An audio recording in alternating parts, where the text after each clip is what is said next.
Bonjour à toutes et à tous, ici Rémi Rivas. Avec beaucoup de retard et toutes mes excuses, voici enfin la deuxième vidéo sur notre événement de l'an dernier vis-à-vis des secrets de la French Tech. Je profite de cette introduction pour vous dire que nous sommes en train de préparer la seconde édition le 6 mars qui s'annonce exceptionnelle. N'hésitez pas à aller regarder et prendre votre place dans le lien en description.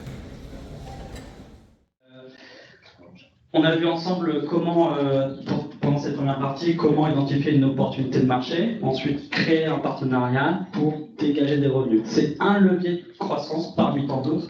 Il y a certains business qui ne permettent pas de faire une stratégie de partenariat. Et donc ça veut dire quoi? Ça veut dire aller chercher ses clients avec de l'acquisition, avec des commerciaux. Et qui de mieux que Thomas pour nous raconter le début de Mojo? Salut à tous. Écoute, déjà merci Charles pour ton intervention. Je pense que je te mettrai en contact avec quelqu'un de chez nous, puisqu'on est en train de développer un nouveau canal d'acquisition et de partenariat, donc je pense que ça pourrait l'intéresser. Enchanté, du coup, pour la petite sœur, c'est Thomas, ça vous le savez déjà. Je suis arrivé parmi les premiers sales dans une entreprise qui s'appelle Mojo. Mojo, on est une entreprise qui a 3 ans. On est aujourd'hui à 80 collaborateurs. Et qu'est-ce qu'on est?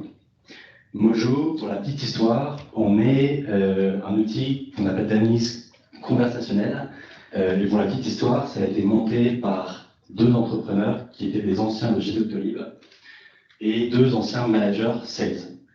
Et en fait, ils ont fait, pour pouvoir coacher les équipes et pouvoir les faire monter en compétences, ils ont commencé à faire ce qu'on appelle de la réécoute d'appels, donc à réécouter les appels que passaient les commerciaux envers leurs prospects.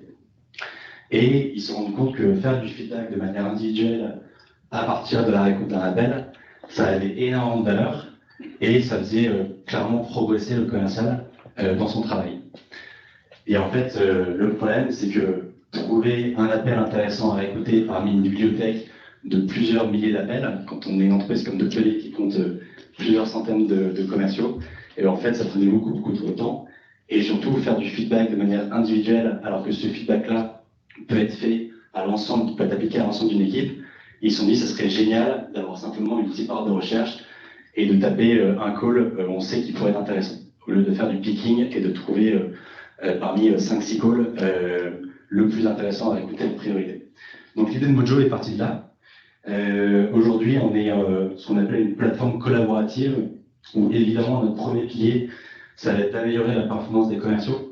Quand je dis commerciaux, je parle de toute l'équipe revenu au global. Ça peut être ce qu'on appelle des SDR, donc ceux qui font la première partie du cycle de vente, donc ceux qui vont faire des appels de prospection.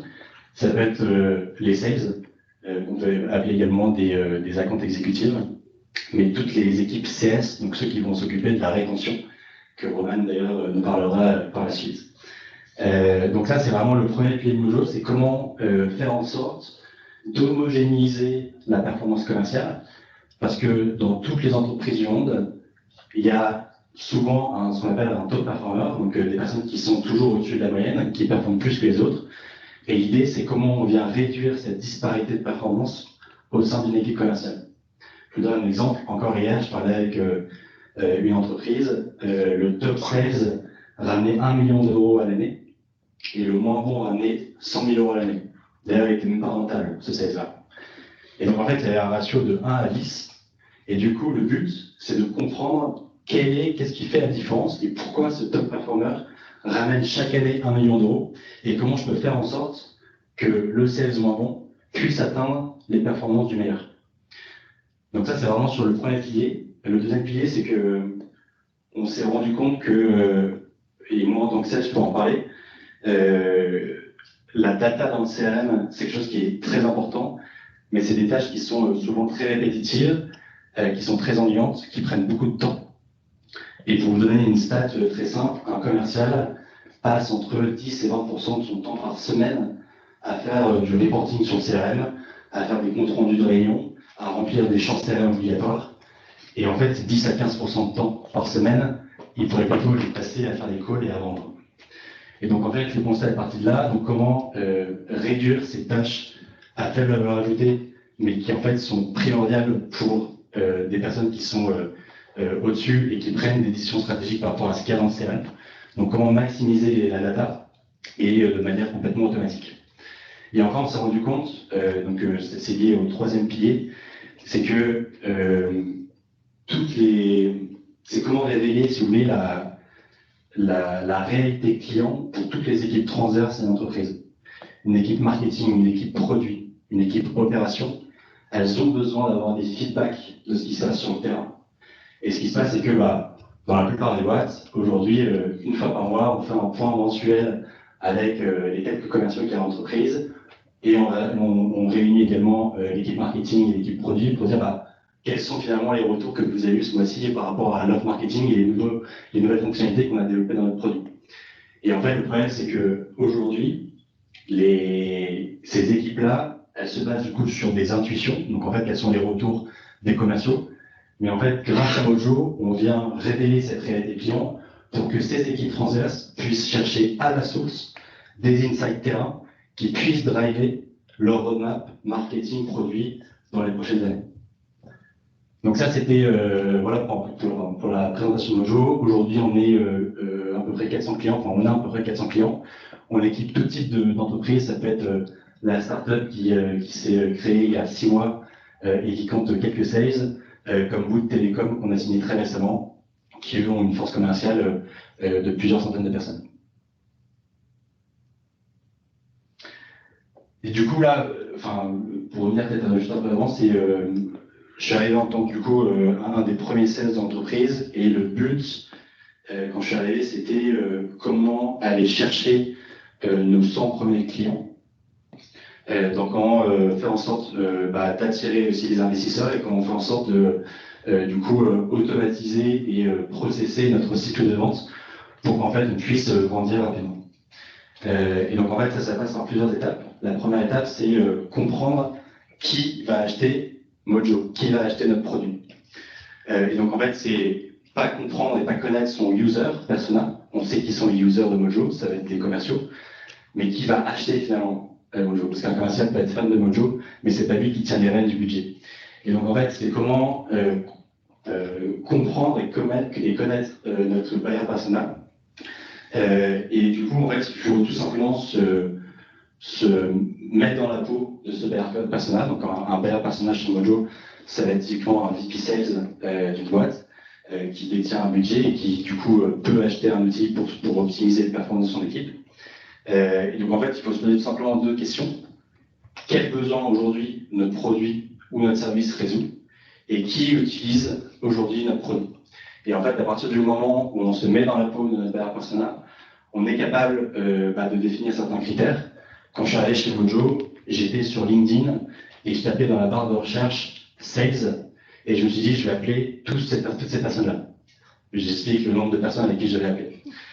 Et en fait, on s'est rendu compte petit à petit qu'il fallait mettre en place des critères pour affiner notre recherche et passer autant de calls, mais surtout que sur des personnes qui sont très ciblées.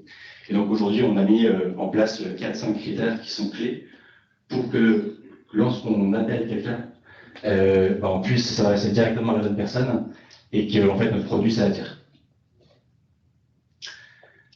Une petite slide rapide sur les différents canaux d'acquisition qu'on a chez Mojo.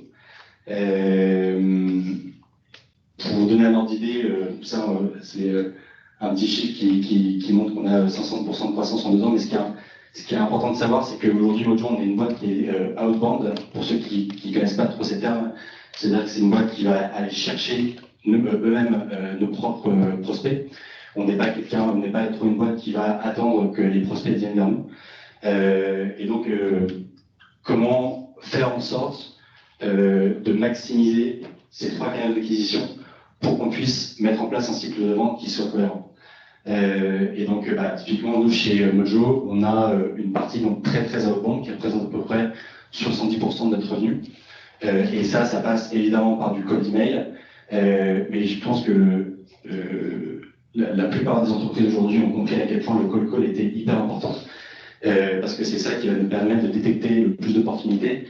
Et si vous faites un chiffre très simple, quand on vous envoie un mail de prospection, jamais vous allez y répondre. En revanche, quand quelqu'un vous appelle et que quelqu'un vous convainc de pourquoi il vous appelle, là, vous allez pouvoir décrocher un premier rendez-vous.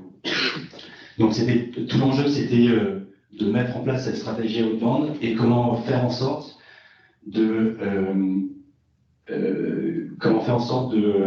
lorsqu'on appelle un prospect, il puisse être directement convaincu, et donc mettre en place un script très clair pour qu'ils puissent être convaincus.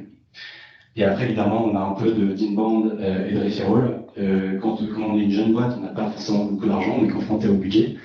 Et donc, comment, grâce à l'inbound, qui est quand même une source de revenus qui peut être très importante, et en fait, on peut faire quand même 20% d'inbound de manière avec le moins de budget possible, donc sans dépenser des centaines de milliers d'euros dans des SEO, SIA et Google Ads, mais plutôt essayer de maximiser notre portée grâce à des outils qui sont déjà aujourd'hui mis en place. Et enfin, le dernier canal qui est la partie referral. Ça, je vous en parlerai peut-être un peu plus tard, juste après. Mais c'est comment en fait, lorsqu'on a un client qui est déjà existant, comment faire en sorte que ce client-là te présente à quelqu'un d'autre qui connaît en interne, de par son réseau. En gros, là, ce que je vais vous présenter, donc ça, c'est un petit aperçu de Mojo, c'est un lien public, donc c'est pas vraiment la plateforme Mojo, mais je vais vous partager un enregistrement d'un commercial chez nous, qui a eu lieu le 1er février, donc ça date il n'y a pas si longtemps que ça. Et c'est à quel point la manière dont on parle avec nos personas est importante lorsqu'on prospecte une nouvelle boîte. Il y a deux choses qui sont très importantes dans le cold call, c'est le why me et le why now. Why me, c'est pourquoi je t'appelle, pourquoi toi en particulier je t'appelle, et pourquoi maintenant.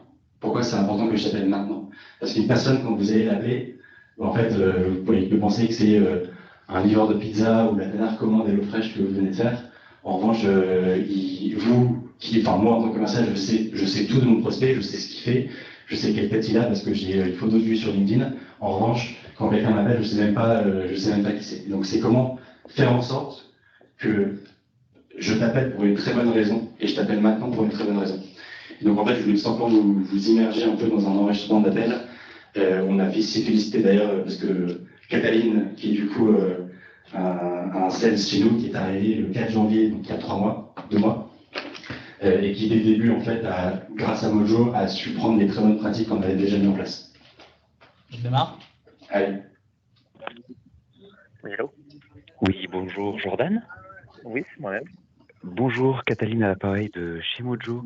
En fait, je vous appelle parce que j'ai vu que vous étiez directeur de Check My Guest. C'est toujours le cas? Oui, c'est ça. C'est toujours le cas. C'est super, c'est top. Ils m'ont pas encore envoyé. Je croise les doigts. J'attends, mais ils veulent pas. On peut toucher une belle prime comme ça. Non, sans rire. Est-ce que vous voyez ce qu'on fait Mojo un peu ou pas? Je connais le nom de la boîte, mais je ne me rappelle plus du tout ce que vous faites. Je vais être honnête. Ok. Je vous appelle, c'est pas une opinion que je vous appelle aujourd'hui. On a signé aujourd'hui Wellkeys. Ça, peut-être que vous voyez un peu plus ce qui c'est. Wellkeys, c'est une société qui fait un peu comme nous, qui fait de la gestion. Voilà, exactement. Saisonnière. Exactement. Et en plus de ça, on travaille avec Austin Fly. Et en fait, vu que c'est des entreprises similaires à la vôtre, comme vous m'avez dit, et qu'on va venir en fait les aider sur les objectifs de montée en compétence de leurs sales et de leurs account managers, je me demandais en fait, vu que ça a connaissance, en fait, qu'on se prenne 15 minutes et qu'on en discute un peu tous les deux, voir un peu comment nous, s'il y a quelque chose à faire avec Check My Guest, justement. Alors tout de suite, non, pas de suite. Je suis un peu occupé, mais l'idée, c'est évidemment, Cataline, du coup, réussir à prendre un rendez-vous. Ce qui est intéressant de voir dans ce call, c'est que pourquoi le Why Me, c'est vous êtes bien directeur commercial aujourd'hui d'une boîte qui s'appelle Wellkeys, je crois, non, Check My Guest, pardon. Et pourquoi je t'appelle aujourd'hui? Parce qu'on vient de signer un de vos concurrents directs. Et donc c'est ça, typiquement, qui a mis la puce à l'oreille. Et donc je peux vous assurer que si Cataline aurait commencé le call en disant Hello, on est Mojo, on a un outil d'analyse conversationnelle qui vient enregistrer le call des commerciaux, je pense que ça aurait foutu mal. Et donc, typiquement, Jordan, alors c'est pas moi qui les gère aujourd'hui, mais ils sont en cycle de vente actuellement chez Mojo. C'est vrai ce que vous avez dit? Vous avez vraiment signé leurs concurrents ou pas? Ouais, c'est vrai. Ok. Ouais, pour le coup, c'est pas tout le temps vrai, mais pour le coup, c'est vrai.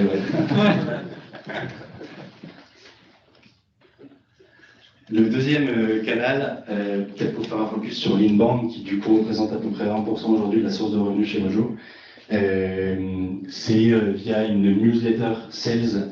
Et d'ailleurs, s'il y a des commerciaux dans la salle ou alors des personnes qui veulent devenir commerciaux, alors peut-être déjà qu'il y en a certains qui la connaissent. Mais en gros, chaque semaine, on envoie dans le boîte mail un article très concret sur comment augmenter ses performances en tant que commercial. Et donc c'est notre CEO Paul qui s'occupe d'envoyer chaque semaine des newsletters et également de faire des posts LinkedIn qui ramènent, en fait, il faut essayer de faire booster son aura et sa popularité sur LinkedIn. Et ça, pour vous donner un ordre d'idée, là, typiquement, on a une capture de poste, je ne sais pas si vous voulez bien, mais qui a plus de 700 j'aime. Et ça, ce qui nous permet, nous, après, de pouvoir traquer, c'est très concret, c'est qu'en fait, grâce à ça, on est capable d'identifier quelles sont les personnes qui ont liké, quelles sont les personnes qui ont fait une demande de démo sur le site internet, parce que ça les intéresse. Et c'est comme ça qu'en fait, assez gratuitement, on vient générer de l'inbound et nourrir le site des pipes de nos commerciaux. Et dernière chose, ça c'est quelque chose, je pense qu'on devrait encore beaucoup plus faire, que moi personnellement je n'ai pas assez en place, mais que je devrais plus faire, c'est comment du coup créer du referral, donc comment je m'adresse à toi qui est VP Sales, je sais que tu as tous tes copains dans ton réseau qui n'ont pas Mojo mais qui seraient intéressés d'avoir Mojo. Est-ce que tu es OK avec toi? Est-ce que tu es OK de me faire une intro auprès de tes copains VP Sales? Et ça, on fait souvent lors d'une négociation d'un deal. On leur dit, si ça vous va, je vous fais 5% de réduction et vous me faites 5 intros auprès de votre réseau.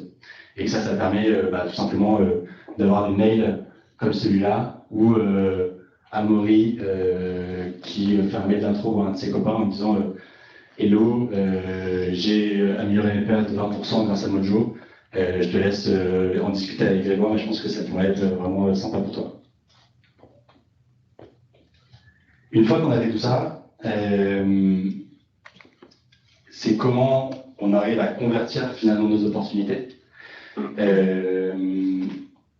Et ça, c'est peut-être la partie la plus importante dans un deal. Il y a deux choses qu'il faut retenir. La première chose, c'est ne montrer que l'essentiel.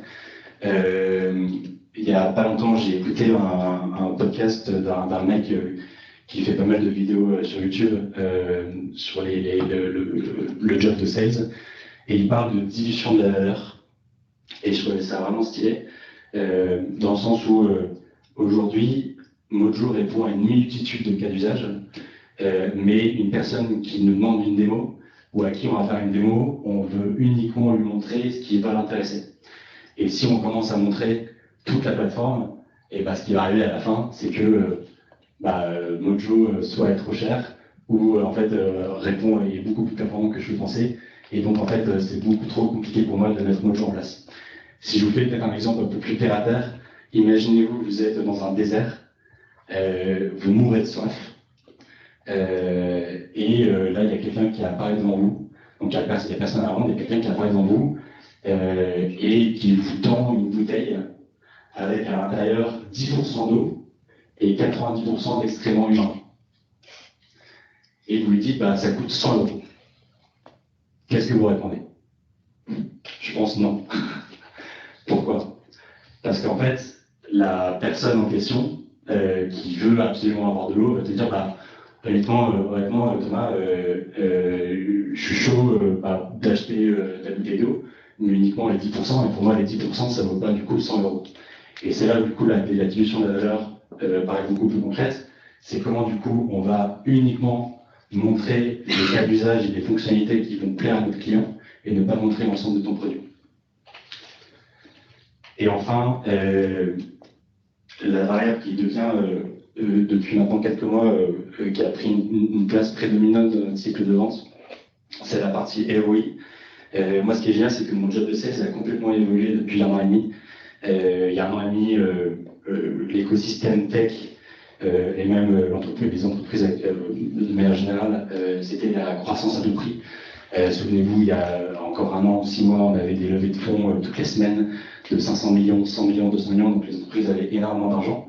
Aujourd'hui, en 2023, on est vraiment dans une optique de rationaliser les coûts, de faire plus avec moins, et de coter les coûts et de faire en sorte que les entreprises soient rentables le plus rapidement possible.